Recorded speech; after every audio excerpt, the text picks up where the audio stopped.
Hey guys, Cab Off Carl here. Today we're going to talk about distributors just a little bit.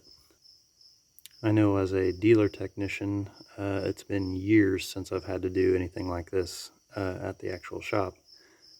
So I venture to guess a lot of you younger techs out there have probably never even had to pull a distributor before. So I'm going to give you some tips on what to do if you do have to pull a distributor out. So first things first, before you pull the cap off, before you pull all the wires off of the spark plugs, if you're pulling wires off, I label where they went. And if you're just doing the distributor, you're going to want to pull the wires off of the actual distributor cap. That way you don't have to unhook them from all the plugs. I'm actually pulling the intake off this car, so I'm pulling a lot more stuff off than just the distributor, so I just figured I'd leave the plug wires on the cap. So if I don't know the firing order of the vehicle that I'm working on, I want to know which plug wire is supposed to go where. You don't want to get these crossed up because it won't start or it'll backfire like crazy. So GM I know is 1843657 this one looks like it is 18456273. This rotor button on this spins counterclockwise, so that's your firing order.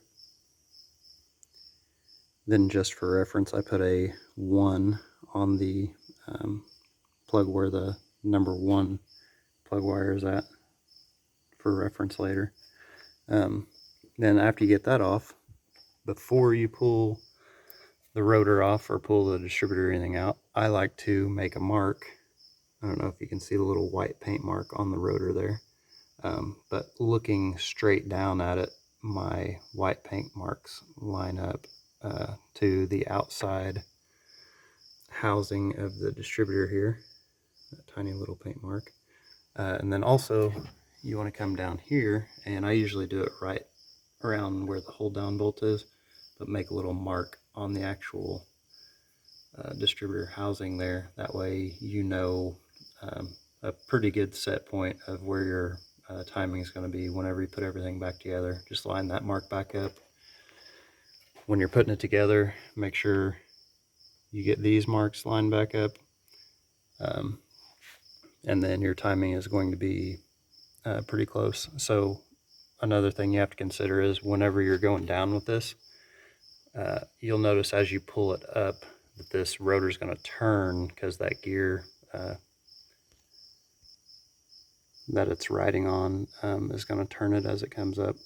So kind of watch for which way it's turning, and then you'll have to start wherever it ended up, and then as you push it down, it should bring it right back to that location. If you get it a tooth off, you know, it could be over here or over here, whichever way. Just pull it back out again and try to line it up, and then line up your housing down there before you cinch that bolt back down. Get all your plug wires back in the correct location where you took them off of, and should fire right back up. Then you'll probably want to use a timing light just to verify the timing was correct whenever you got the car.